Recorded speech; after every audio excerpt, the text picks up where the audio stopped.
அனைவருக்கும் வணக்கம். ஆஸ்ட்ரோமைண்ட் தெரபி அன்புள்ளங்கள் அனைவரையும் இந்த புதிய வீடியோவில் சந்திப்பதில் பெருமகிழ்ச்சி அடைகிறேன். ஆஸ்ட்ரோமைண்ட் தெரபி சார்பாக மாத அறிவுறுத்தல்கள்ங்கிற வீடியோ ஒவ்வொரு மாதமும் 12 ராசிகளுக்கும் போட்டு வரேன். அந்த வகையில் பிப்ரவரி 20 முதல் மார்ச் 20, 2026 ரிஷப லக்னம் அண்ட் ரிஷப ராசி அன்புள்ளங்களுக்கு என்ன மாதிரி பலன்கள் ஏற்பட போது, அவர்களுக்கான அறிவுறுத்தல் என்ன அப்படிங்கிறதா இந்த வீடியோவில் பார்க்க போகிறோம். ரிஷப லக்னம் அண்ட் ரிஷபராசி அன்புள்ளங்களுக்கான அறிவுறுத்தல் என்பது பேச்சு தவிர்த்து வீச்சில் இறங்கும் மாதம். மீண்டும் உங்களுக்கான அந்த தலைப்பை அறிவுறுத்தலை கொடுக்குறேன். பேச்சு தவிர்த்து வீச்சில் இறங்கும் மாதம். அப்ப பேசக்கூடாது, செயல்ல இறங்கிடணும். வீச்சுனாக்க ஆக்ஷன் தான், செயல்ல இறங்கிடணும். சும்மா நாச்சும் பேசிக்கிட்டு வெளிப்படுத்திக்கிட்டு இருக்க வேண்டிய அவசியம் இல்லை, தேவையில்லாத. அதனால பிரச்சனை தான் வரும். அப்படி சொல்லிட்டீங்கன்னா நடக்காது. சொல்லாம சைலண்டா வேலையை முடிக்கணும். அதனால தான் பேச்சு தவிர்த்து வீச்சில் இறங்கும் நேரம்னு.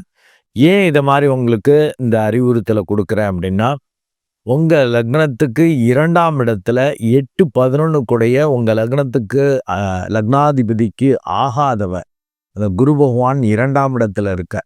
2ஆம் இடத்துல இருக்கிறது நல்லது, ஆனால் வக்ரம் பெற்று போயிருக்க. நினச்சா நடக்காது, பயந்துக்கிட்டே செய்கிறது நடக்கும். அது மாதிரி வருது. அண்ட் 2ஆம் இடத்துல 8ஆம் இடத்துல இருக்கிறப்ப வெடுக்கு துடுக்குன்னு பேசி விடுவீங்க, கெடுத்து விட்டுருவீங்க. உங்கள் பேச்சால் கெடுத்துக்கிற மாதிரி வாய்ப்பு வரும். அதனால தான் பேச்சை தவிர்க்கணுங்கிற. டபக்குன்னு பேசி கெடுத்து விட்டுருவீங்க. நல்லபடியாக வந்துட்டு இருக்கும், நல்லபடியாக காரியம் வெற்றியாக லாபமாக முடிய வேண்டியதை உங்கள் ஓட்ட வாயால் கெடுத்து விட்டுருவீங்க. ஏதாவது பேசிக் எடுத்து விட்டுருவீங்க. நாகரிகமாக பண்பாடாக சொல்கிறேன், நடந்துக்கிறேன், அப்படியே ஓப்பனாக பேசுகிறேன்னு சொல்லி ஓட்டவாய் மாதிரி காலி பண்ணுறதுக்கான வாய்ப்புகள் உண்டு. அதனால தான் பேச்சை தவிர்க்கணுங்கிற. வீச்சில் இறங்கும் நேரம்னு ஏன் சொல்கிறேன்னா, உங்கள் லக்னத்துக்கு 10-11ஆம் பாவங்கள் வலுக்கு. ஆரம்பத்தில் 9ஆம் இடத்துல உச்சமாக செவ்வாய் 7-12 கூடையமாக இருக்கார். அது ஒரு மேட்டர் ஆஃப் 3-4 டேஸ் தாங்க. 20ஆம் தேதினாக்க 20 இன்க்ளூட் பண்ணிட்டீங்கன்னா ஒரு 4 டேஸ் தான். 23லயே அவர் 9ஆம் இடத்திலிருந்து உச்ச வீட்டிலிருந்து, தட் இஸ் மகரத்திலிருந்து கும்பத்திற்கு இடப்பெயர்ச்சி ஆகிறார். 10ஆம் இடத்தில் பாவிகள் இருக்கிறது நல்லது. நல்ல சூழல், நல்ல வாய்ப்புகள், நல்ல பார்ட்னர் கிடைக்கிறது, எல்லாமே கிடைக்கும். பெரிய அளவுக்கு உங்களுக்கு காரிய வெற்றி கிடைக்கும். அந்த 10ல் செவ்வாய் மட்டுமல்ல, உங்க லக்னத்துக்கு 4 கூடையவன் சூரியன் அங்க 10ல் இருக்கான்.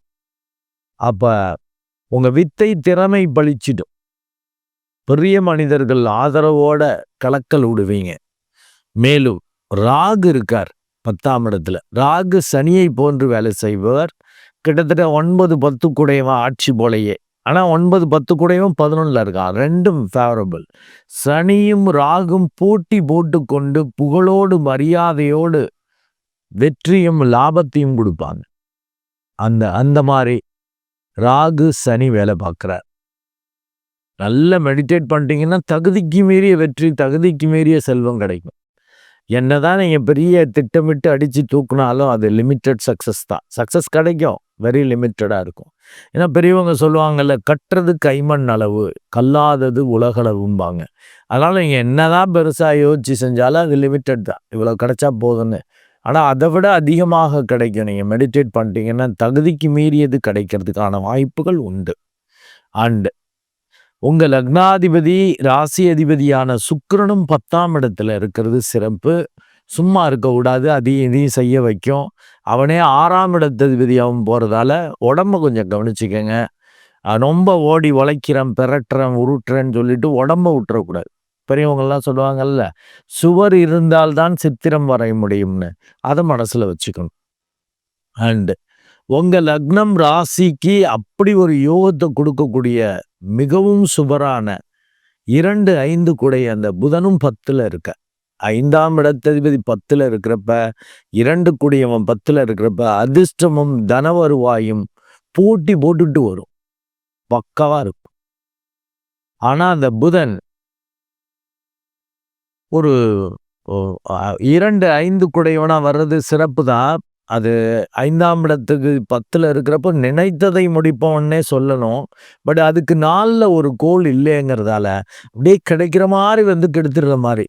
இந்த ஓட்டவாய் மாரி ஏதாவது பேசி கெடுத்துக்கிற மாரி இந்த குரு பண்ணுவாருன்னேல்ல. இந்த புதனும் அப்படி பண்ணுவார். நெனச்சது அப்படியே நடக்கிற மாரி பக்காவா எல்லா சூழல்களும், எல்லா இதும் பக்காவா இருந்துட்டு, கடைசி நேரத்தில ஏதோ ஒரு காரணத்தால பெண்டிங் ஆகுறது, தள்ளி போடப்படுறது, இல்ல கிடைக்காம போறது, இப்படி வர்றதுக்கு ஏன்னா கெட்ட தசாபுத்தி இருந்தா கிடைக்காது. நல்ல தசாபுத்தியா இருந்ததுன்னா தள்ளி போறது, லேட் ஆகுறது இப்படி வந்துட்டுருக்கும். 11ஆம் இடத்தில் இந்த சனி பகவான் இருக்கிறது மிகவும் சிறப்பு. உங்களுக்கு 9, 10 குடையவன். தர்ம கர்மாதிபதி 11ல இருக்கிறப்ப அபரிமிதமான லாபங்கள். தொழில் வேலை ரீதியாக கிடைக்கும். பேரு புகழோடையே அந்த லாபம் கிடைக்கும். எக்ஸலன்ட்டா இருக்கு. அண்ட் உங்களுக்கு பெரிய அளவுக்கு அ சிக்கல், பிரச்சனை எப்போ வரும் அப்படின்னாக்கா, சுக்கிரன் 2/3/2026க்கு அப்புறம் கும்பத்திலிருந்து மீனத்திற்கு உச்ச வீட்டுக்கு போறார். அப்போ ஓவரா பண்ணுவீங்க. சனியோட சுக்கிரன் சேர்றது வேற, எதிர்பாலினர் வகையில சிக்கல்கள், பிரச்சனைகளை ஏற்படுத்தும். சபலத்தை தூண்டிவிடும். அதனால சிக்கல் வரும். 10ஆம் இடத்திலேயும் ராகுவோட இணைந்திருக்கிறதும் எதிர்பாலினற்ற எச்சரிக்கையா இருக்கணும். தொழில் வேலை ரீதியா அவங்களால லாபம் கிடைக்குதுன்னு நாகரிகமா பண்பாடா பேசுறேன்னு வழிஞ்சி ஏதாவது பண்ணி தேவையில்லாத சிக்கல்ல மாட்டிக்கிறது, உணர்ச்சி வசப்படுறது, இல்லை சபலத்தில் இருக்கிறது. இதனால உங்களை அறியாம, ஏன்னா அவன் 6ஆம் இடத்ததிபதி செயலை நடத்தி கொடுத்துருவான். கெட்டதை உங்களை அறியாம செஞ்சிருவீங்க. செஞ்சுட்டு யோசிக்கிறது வேஸ்ட் இல்லை. அதை பார்த்துக்கணும். சுக்கிரன் உச்சமாக இருப்பது ஓவர் கான்ஃபிடென்ட்ல, ஏன்னா உங்களுக்கு இந்த சனி பகவானோட சேர்றப்ப சனி சுக்கிரன் சேர்க்கை வயது வித்தியாசம் இல்லாமல் எதிர்பாலினர் வகையில் பிரச்சனையை உருவாக்கும். மேலும் அந்த சனி பகவான் பூர்வ பாக்கியாதிபதியாக இருந்தாலும் உங்கள் லக்னம் அண்டு ராசி அது ஸ்திரமாக போறதால இந்த 9ஆம் இடத்ததிபதி பாதகாதிபதியா வரா. அப்போ பாதகத்தை செய்வான். 11ஆம் இடத்துல இருக்கிறப்ப ஏதாவது பெருசா கொடுத்து கெடுத்துடுறது, தகுதிக்கு மீறிய விஷயத்தை கொடுத்து சபலத்தால மாட்டிக்கிறது. குறிப்பாக எதிர்பாலினர் வகையில் நீங்க கவனமா தான் இருக்கணும். ஏன்னா அந்த சுக்கிரன் வந்து ஆட்சி உச்சமாக இருக்கிற ஆளுங்க, இல்ல உச்சமா இருக்கிறப்ப அந்த வீட்டின் அதிபதி உங்களுக்கு சுக்கிரனால இருக்கார். உங்க பிறந்த ஜாதகத்துல லக்னத்துல சுக்கிரன் இல்ல ஆட்சி உச்சமா இருக்கிறது, சுக்கிரன் ராசியில பிறந்தவங்க இவங்கெல்லாம் பாத்தீங்கன்னா பட்டுன்னு நோ சொல்ல மாட்டாங்க. ஒரு நாகரிகமா பண்பாடா பேசுறேன்னு சொல்லிட்டு எதிர்பாலினருக்கு ஸ்பேஸ் கொடுத்துருவாங்க. அதனால பிரச்சனைகள் வரும். அது வேற உச்சமாக இருக்கிறதால அப்படி ஒண்ணு உங்கள்கிட்ட அந்த ஒரு அழகு கவர்ச்சி மேம்படும். அதனால பிரச்சனைகள் வரும். இல்ல அதற்கேத்த சூழல், அதற்கேத்த வாய்ப்புகள் வர்ற மாதிரி வந்து உங்களுக்கு சபலத்தை ஏற்படுத்தி, வயது வித்தியாசம் பார்க்காமன்னு சொல்லியிருக்கேன் பாருங்க. ஏன்னா சனி பகவானால ரொம்ப சின்ன பிள்ளையா இருக்கேன், இல்லை உங்களோட வயசுல பெரிய ஆளு அப்படிங்கிற மாதிரிலாம் சிக்கல். அது ஆண் பெண்ணுன்னு பாதகம் அல்ல. அது 2த்துக்கும் வித்தியாசம்லாம் கிடையாது. 2 பேரும் எச்சரிக்கையாக தான் இருக்கணும்.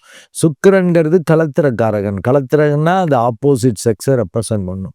ஆண்னா பெண்ணிடம் சரியாக கவனமாக இருக்கணும். பிடிக்கல, வித்தியாசமா இருக்குன்னா நோங்கணும், பட்டுன்னு நோங்கணும். அதுதான் சொல்லணும். நோன்னு சொல்ல மாட்டீங்க. இல்லை அதெல்லாம் முறை இல்லைங்க, நியாயம் இல்லைங்கன்னு ரொம்ப நாகரிகமாக பண்பாடாக பேசி மாட்டிக்கிறது. அப்புறம் கடைசியில் அசுர குருவாக இருக்கிறதால இப்படி பேசிவிட்டு கொதித்து எழுவீங்க. அது நல்ல தசாபுத்தியாக இருந்தால் கொதிச்சு எழுந்து சண்டை போட்டு தப்பிச்சிருவீங்க. இதே கெட்ட தசாபுத்தின்னா எல்லாம் முடிஞ்ச பிறகு யோசிச்சு என்ன பிரயோஜனம்? கெட்ட பின்பு ஞானின்னு அது வேஸ்ட்டாக போகும். அதனால ரொம்ப கவனமாக இருக்கணும். ஆக்ஷனில் இறங்கிடணுங்க, பேசவே கூடாதுங்க. செயல் தான். என்னென்ன வாய்ப்புகள் வருதோ எல்லாத்தையும் எடுத்து செய்யணும். கவலையப்பட வேண்டாம். பெரிய அளவுக்கு லாபங்கள் வரும். வீச்சில் இறங்கும் நேரம்னாலே எதையும் யோசிச்சுக்கிட்டு தள்ளி போட்டுக்கிட்டு அப்படி செய்ய வேண்டாம். ஏன்னா புதனும் பார்த்தீங்கன்னா நினைத்ததை முடிப்போம்னு சொல்லணும். அதுக்கு நாளில் ஒரு கோள் இல்லாதால கிடைக்கிற மாதிரி இருந்து கிடைக்காம போகும்லாம் சொல்லியிருக்கேன்ல. எங்கே உழைப்பை பாதியில் விட்டீங்கன்னா, லெதார்ஜிக்காக இருந்தீங்கன்னா அது சிக்கலை ஏற்படுத்தும். ரொம்ப ரொம்ப ரொம்ப ரொம்ப கவனமாக இருக்கக்கூடிய பீரியடு. பேசுனீங்க கெட்டுரும். இறங்கி வேலை செஞ்சுட்டு இருக்கணும். சபலத்தில் தான் இந்த கவனமாக இருக்கணும்ன்ட்ட. மற்றபடி காரிய வெற்றியோ லாபமோ அபரிமிதமாக நடக்கும். ஏன்னா 10, 11ல் கிட்டத்தட்ட 7 கோள்கள் வேலை பார்க்குது. காரிய வெற்றி, மரியாதை, அந்தஸ்து கொடுக்கறதுக்கு அண்ட் லாபத்தை கொடுக்கறதுக்கு 7 கோள்கள். 5 கோள்கள் அந்த காரிய வெற்றிக்கும், 2 கோள்கள் அபரிமிதமான லாபத்தை கொடுக்கறதுக்கும் அங்க வருது. அது லாபம் முறையான லாபமாக, நல்ல லாபமாக வரணும்னா அது நல்ல தசாபுத்தி இருந்தா கிடைக்கும். இல்லாட்டி அவுட் ஆஃப் தி வே செஞ்சு முடியுங்க. ஏன்னா 6ஆம் இடத்ததிபதியில் மறைமுகமாக யாருக்கு தெரிய போகுது, போடு சரி பண்ணுன்னு ஏதாவது பண்ணிடுவீங்க. அதுலேயும் குறிப்பாக எதிர்வாளினர்கிட்ட ரொம்ப சிக்கல் அப்படின்றீங்க. ஏன்னா உங்களுக்கு 8ஆம் இடத்ததிபதி 2ல் இருக்கார். எதிர்பாராத சிக்கல் ஒன்று நடக்காது, வெளியில் தெரியாதுன்னு பண்ணுறது பேரை கெடுத்துக்கிற மாதிரி, குடும்பத்தை கெடுத்துக்கிற மாதிரி அண்டு பெரிய அளவுக்கு இழப்புகள், ஈஸியாக லிக்விடிட்டி ஆகக்கூடிய பொருள்கள், தங்கத்தை இழந்துடுறது, இந்த வழிப்பறி நடக்கும்னு சொல்லுவாங்கள்ல, அதாவது செயின்ஸ் ஸ்நாச்சிங்னு, அதை செயினை இது பண்ணிட்டு போயிடுறது, இல்லை கேஷாக வச்சுருக்கிறத இழந்துடுறது. ஏன்னா அப்படி இப்படி ஏமாற்றி கேஷை பிடிங்கிட்டு போயிட்டாங்க. அந்த யூடியூப்பு, டிவி நியூஸ்ல எல்லாம் பார்க்குறோமே, அந்த மாதிரிலாம் இழக்கிற மாதிரிலாம் வாய்ப்புகள் இருக்குது. ரொம்ப கவனம். வீச்சில் இறங்கும் நேரம்னா செயல்பாட்டில் கவனமாக இறங்கும் நேரம்.